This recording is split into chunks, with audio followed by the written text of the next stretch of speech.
Hello friends, analysis of trust के question number first discuss करते हैं। ठीक है, कह रहा है a 4 bar trust as shown in the figure is subjected to the loading conditions.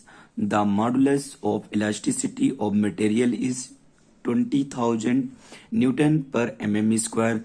The area of the bar used for the truss is 60 mm square. For all elements the length L1 given है, आपके पास L2 है, ठीक है, और load given है P1 P2। Determine के लिए बोल रहा है कि हमको क्या क्या चीजें फाइंड आउट करनी होगी। ठीक है, कह रहा है the element stiffness matrix for each element, यानी कि हमारे पास जितने भी एलिमेंट होंगे सबके क्या करने होंगे, एलिमेंट स्टिफनेस मैट्रिक्स निकालना है। ठीक है, दूसरा क्वेश्चन कह रहा है assemble the structural stiffness matrix for the entire truss. ठीक है, यानी कि हमें करना होगा कि ग्लोबल मैट्रिक्स बनाना होगा इसमें ओनली। ठीक है, अगला बोला थर्ड वाला question using the elimination approach solve the nodal displacement. हमें क्या करना है, डिस्प्लेसमेंट फाइंड आउट करना है। ठीक है, ये क्या है, हमारा फिगर है। ठीक है, जो क्वेश्चन में क्या है, गिवन है। ठीक, एलिमेंट फर्स्ट ये सेकंड, ये थर्ड, ये फोर, यानी कि इसमें क्या है, नंबर ऑफ जो एलिमेंट है वो क्या है, 4 है। ठीक है, तो हम क्या करेंगे, पहले से कंपोनेंट कर लेंगे। ठीक है, तो यानी कि डिस्प्लेसमेंट के कंपोनेंट जो होंगे वो हो जाएंगे Q1 Q2 हो जाएगा। ठीक है, ये क्या है, सेकेंड नोड हो जाएगा। तो यहाँ पे जो होगा, पहला नोड ये है, ठीक है, और दूसरा नोड ये हो गया। ठीक है, तीसरा नोड ये और फोर्थ नोड ये हो गया। ठीक है, Q1 Q2 हो गया। यहाँ पे क्या हो जाएगा, Q3 Q4 हो जाएगा। यहाँ पे Q5 Q6, ठीक है, और यहाँ पे क्या हो जाएगा, Q7 Q8 हो गया। ठीक है, हमने क्या लिया, कंपोनेंट कर लिया। ठीक है, अब हमें यानी कि एंगल निकालना होगा। इसकी एंगल की नीड पड़ेगी हमें, थीटा की। ठीक है, ये 3 कंपोनेंट है तो इसको 3 मान लो। ठीक है, पहला ये तो पूरा स्ट्रेट है तो यहाँ पे 180 हो जाएगी। यहाँ पे नीड पड़ेगी तो यहाँ पे 2 है तो इसको थीटा 2 मान लो, ये भी 90 हो जाएगा। ठीक है, अब चलते हैं गिवन डाटा जो है उसको लिख लेते हैं। ठीक है, हेलो फ्रेंड्स, अगर आप मेरे चैनल पे नए हो, पहली बार विजिट कर रहे हो तो प्लीज चैनल को सब्सक्राइब कर दो और इसे अपने फ्रेंड सर्कल में शेयर कर दो। ठीक है, गिवन डाटा जो यहाँ पर है इज इक्वल टू गिवन है। ठीक है, 20,000 न्यूटन पर mm स्क्वायर है। ठीक है, 11 आपके पास गिवन है, 100 सेंटीमीटर है तो इसको mm में कन्वर्ट कर लो, 1000 mm हो जाएगा। L2 जो आपके पास है वो है L1, नहीं ये तो L2 है, L1 है जो, ठीक है, वो 750 है। ठीक है, 75 सेंटीमीटर है तो ये क्या हो जाएगा, 750 mm हो जाएगा। ठीक है, हाँ, P1 की वैल्यू गिवन है, P1 की जो वैल्यू है वो 20 किलो न्यूटन है।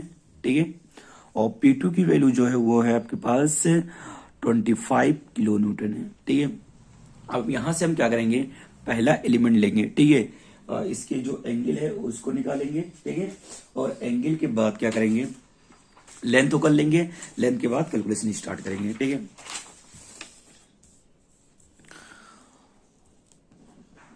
For element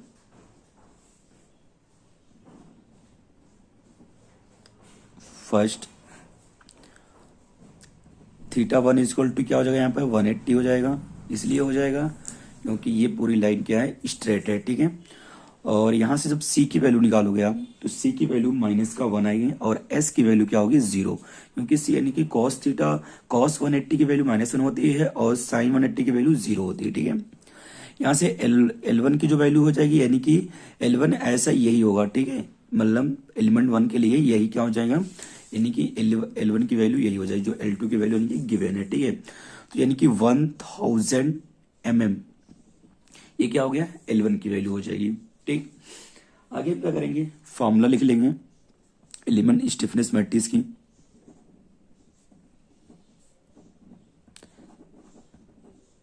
element stiffness matrix क्या होगा, K equal to EA/L, bracket में क्या होगा, C square CS minus C square minus CS S square minus CS minus का S स्क्वायर। माइनस का सी स्क्वायर माइनस का C S, C square C S minus का C S, S square minus का C S और S square. ये क्या होता है? एलिमेंट स्टिफनेस मैट्रिक्स का यानी कि फार्मूला हो गया। ठीक है, इसमें क्या करेंगे, हमको फर्स्ट एलिमेंट का निकालना है। ठीक है, तो यानी कि K1 इक्वल टू क्या हो जाएगा, 20 इंटू 10⁻³ ई की वैल्यू हो गई। ए की वैल्यू क्या था मेरे पास, 60 था। ठीक है, यानी कि ए की वैल्यू जो गिवन था, ठीक है, यहाँ पे हमने लिख मेंशन नहीं किया, भूल गया था। ठीक है, तो यानी कि ए की जो वैल्यू हो जाएगी वो क्या है, 60 mm²। ठीक है, गिवन है वैल्यू। ठीक, तो यहां से हम क्या करेंगे, वैल्यू जब पुटअप करेंगे, यानी कि 60 हो गया अपॉन L1 क्या है 1000। ठीक है, अब यहाँ पे जो वैल्यू आ गया मेरे पास, ठीक है, यानी कि इसमें जो वैल्यू सारी आएंगी,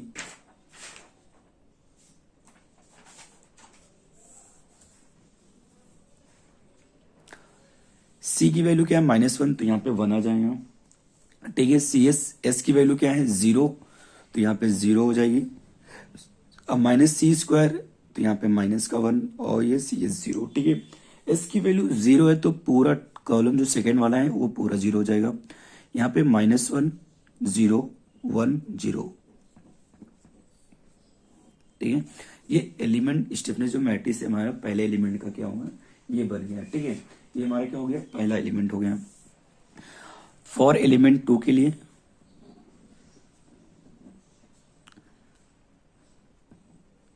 ठीक है, जो एलिमेंट 2 होगा हमारा, उसमें θ2 की जो वैल्यू होगी वो क्या है 90 है। ठीक है, तो 90 क्यों होगा, 90 इसलिए होगा, ठीक है, क्योंकि यहाँ पे जो एलिमेंट है ये क्या है, ये एक स्ट्रेट है, मतलब परपेंडिकुलर है। ठीक है, तो यहाँ पे क्या होगा 90 डिग्री का एंगल बनेगी। ठीक है, इसलिए यहाँ पे 90 हो जाएगा। आगे यहाँ से सी की वैल्यू निकाल लेंगे, सी की वैल्यू cos सी यानी कि 0 और एस की वैल्यू क्या होगा 1 हो जाएगा। ठीक है, और यहाँ से जो L2 की वैल्यू होगी वो 750 mm हो जाएगा। ठीक है, यहाँ से इसके बाद क्या करेंगे, हम इस वैल्यूज को सॉल्व करने की कोशिश करेंगे। ठीक है, तो यानी कि यहाँ से 750 हो गया, तो K2 की जो वैल्यू हो जाएगा 20 इंटू 10⁻³ इंटू 60 अपॉन 750। ठीक है, यहाँ पे क्या हो जाएगा आगे, सी की वैल्यू क्या है 0 है। ठीक है, तो ये 0 ये 0 ये 0 ये 0। ठीक है, यहाँ से ये भी 0 हो जाएगा और एस की वैल्यू 1 है। ठीक है, जब एस की वैल्यू 1 है तो यहाँ पे 1 आएगा, ये 0 हो जाएगा, यहाँ 1, ये पूरा कॉलम 0, यहाँ पे क्या हो जाएगा 0 -1 0 1। ठीक है, ये पूरी क्या होगी वैल्यू आ जाएगी। ठीक है, K2 की वैल्यू क्या होगी, ये हो जाएगी।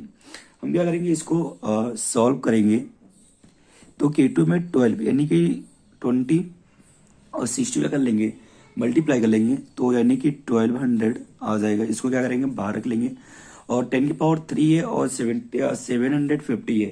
ठीक है, इसको जब हम क्या करेंगे मल्टीप्लाई मतलब सॉल्व करेंगे तो 1.33 समथिंग आएगा, जिसको क्या कर देंगे अंदर हम मल्टीप्लाई कर देंगे। ठीक है, तो ये तो पूरा 0 0 हमारा है, ये भी 0, यहाँ पे 1.33 हो जाएगा, ये भी 0, ये यहाँ पे भी 1.33। ठीक है, और ये 0 ये 0 ये 0 0 माइनस का 1.33 0 1.33 है। ठीक है, ये वैल्यू क्या होगी पूरी हो जाएगी यहाँ तक, यानी कि हमारा एलिमेंट 2 का स्टिफनेस मैट्रिक्स आ गया। ठीक है, क्वेश्चन जो हमारा पहला था उसमें पूछा था कि मतलब अलग अलग मतलब सारे एलिमेंट के हमें क्या बताने हैं, एलिमेंट स्टिफनेस मैट्रिक्स बताना है। तो ये पहला पार्ट से यानी कि चल रहा है, K2 की वैल्यू आ गई, K1 की वैल्यू ये है। ठीक है, यहाँ पर भी हम क्या करेंगे, जैसे ये वैल्यूज है, ठीक है, ये क्या होगा और ये कैंसिल हो जाएगा। ठीक है, तो यहाँ पे ओनली क्या बचेगा 1200 ही बचेगा। ठीक है, तो उससे क्या करेंगे बाहर रखेंगे। ठीक है, अब चलते हैं एलिमेंट थर्ड पे। ठीक है, यानी कि एलिमेंट फॉर एलिमेंट थर्ड। ठीक, यहाँ पे थीटा की जो वैल्यू हो जाएगी हमारी, ठीक है, उसको हमें क्या करना पड़ेगा फाइंड आउट करना पड़ेगा। ठीक है, क्योंकि यहाँ पे जो एंगल है वो क्या है यानी कि इंक्लाइंड है, तो हम थीटा की जब वैल्यू निकालेंगे तो L1 जो यहाँ पर है वो इसके इक्वल हो जाएगा और L2 यही रहेगा। ठीक है, तो क्या हो जाएगा tan theta equal to this upon this. ठीक, तो यहाँ से हमें जब वैल्यू निकालनी होगी, ठीक है, तो यहाँ पे क्या हो जाएगा tan थीटा 3, इसकी L1 की जो वैल्यू हमारे पास गिवन थी। ठीक है, तो जो L1 हम यहाँ से फाइंड आउट करेंगे। ठीक है, L1 की वैल्यू हमारे पास था 700, ठीक है, 50 था अपॉन 1000, ठीक है। तो यहाँ से जब हम इसको सॉल्व करेंगे, यानी कि 10 की जो वैल्यू फाइंड आउट करेंगे, आगे जो 10 की वैल्यू हमारे पास आएगी वो 36.869 आ जाएगा, ठीक है। यहाँ से C की वैल्यू निकालेंगे, जब C की वैल्यू हम फाइंड आउट करेंगे वो 0.8 हो जाएगा, S की वैल्यू हो जाएगा 0.6, ठीक है। C की वैल्यू 0.8 और S की वैल्यू 0.6 हो जाएगा, ठीक है। और यहाँ पे जो L2 हमको निकालना होगा, ठीक है। तो L2 की वैल्यू हमको फाइंड आउट करनी पड़ेगी। तो L2 इक्वल टू जो क्या होगा, ब्रैकेट में हो जाए, सॉरी ये L3 है क्योंकि एलिमेंट 3 है, 750 का स्क्वायर प्लस 1000 का स्क्वायर होगा। तो L3 इक्वल टू जो होगा वो 1250 mm आ जाएगा, ठीक है, 1250 mm हो जाएगा, ठीक। तो यहाँ से हम K3 निकालेंगे। K3 क्या हो जाएगा, E की वैल्यू 20 इंटू 10⁻³ इंटू 60 अपॉन 1250 और ब्रैकेट में क्या होगा, ठीक है, 0.64 हो जाएगा, 0.48, 0.64, 0.48।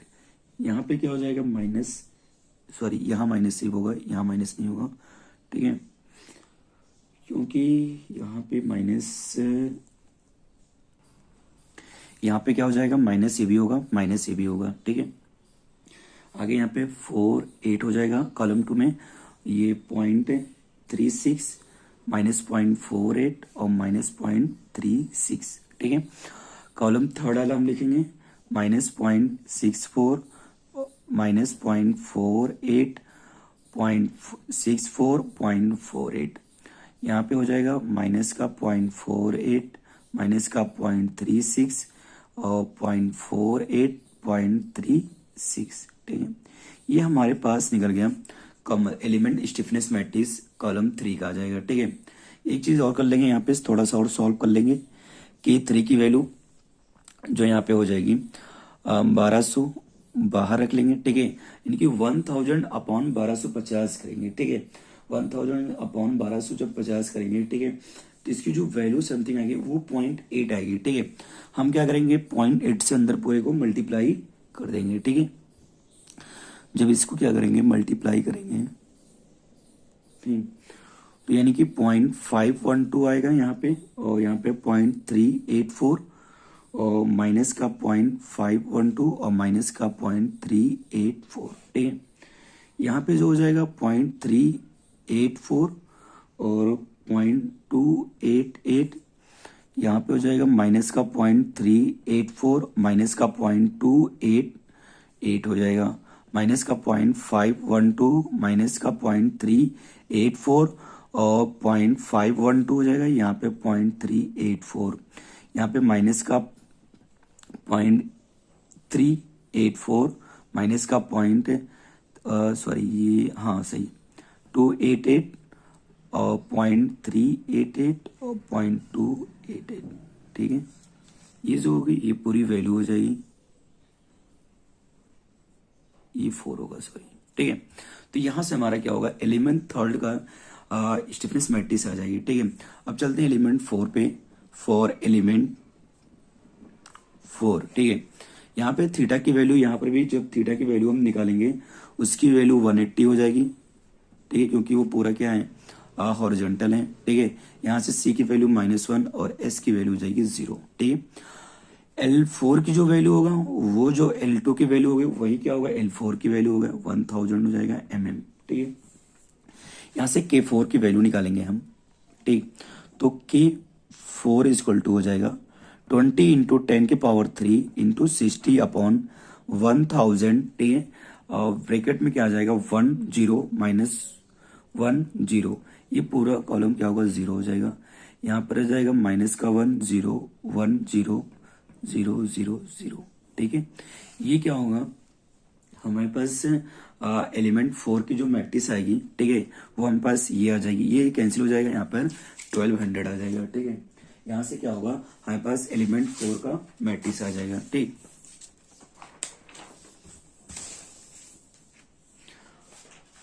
एलिमेंट 4 की मैट्रिक्स ये हो जाएगी, एक बार पूरा सही से लिख लेते हैं, ठीक है। यानी कि K4 इक्वल टू हो जाएगा 1200 ब्रैकेट में हो जाएगा 1 0 -1 0 0 0 0 1 माइनस का 0 1 0 0 0 0। ठीक है, ये एलिमेंट 4 का स्टिफनेस मैट्रिक्स हो गया। ठीक है, यहां तक हमारा पहला जो ये हमारी Q4 की वैल्यू आ गई। ठीक है, इसके बाद हम क्या करेंगे, ग्लोबल स्टिफनेस मैट्रिक्स बनाएंगे, यानी कि सारे मैट्रिक्स को असेंबल करना है। ठीक है, तो ग्लोबल स्टिफनेस मैट्रिक्स बनाने से पहले हम क्या करेंगे कि जो सारी वैल्यूज हैं, ठीक है, उनको क्या करेंगे, डिफाइन करेंगे हम रो और कॉलम में, तभी क्या कर पाएंगे हम ग्लोबल स्टिफनेस मैट्रिक्स बना पाएंगे। ठीक है, तो नोड 1 हमारा ये हो गया, 2 ये हो गया, 3 और 4 ये है। ठीक है, Q1 Q2 यहाँ पर हो गया, Q3 Q4 यहाँ है, Q5 Q6 और Q7 Q8 हो गया। ठीक है, तो हमारा जो एलिमेंट फर्स्ट था, ठीक है, जो एलिमेंट फर्स्ट है यहाँ पे, ठीक है, तो इस पे 1 2 3 4 वो कर देंगे, कॉलम 1 2 3 4 हो गया, और यहाँ पर भी रो भी 1 2 3 4 हो गया। ठीक है, सेम ऐसे जब हम K2 पे जाएंगे, ठीक है, तो K2 पे क्या करेंगे, 3 4 हो जाएगा और 5 6। ठीक है, ये हो जाएगा K2 हो गया, K3। ठीक है, K3 पे जो हमारा K3 एलिमेंट है वहां पे 3 4 5 6 और 3 4 5 6 हो गया। K4 जब पे आ जाए तो जो K4 हमारा हो गया, ठीक है, वो K4 की हमारी वैल्यू ये हो जाएगी 5 6 7 8 और 5 6 7 8। ठीक है, इसके बाद हम क्या करेंगे, ग्लोबल स्टिफनेस मैट्रिक्स बना लेंगे। ठीक है, तो हमारा जो ग्लोबल स्टिफनेस मैट्रिक्स होगा वो हमारा क्या आएगा, ये पूरा ग्लोबल स्टिफनेस मैट्रिक्स आ जाएगी। ठीक है, ये असेंबल करने के बाद ग्लोबल स्टिफनेस मैट्रिक्स बनेगी।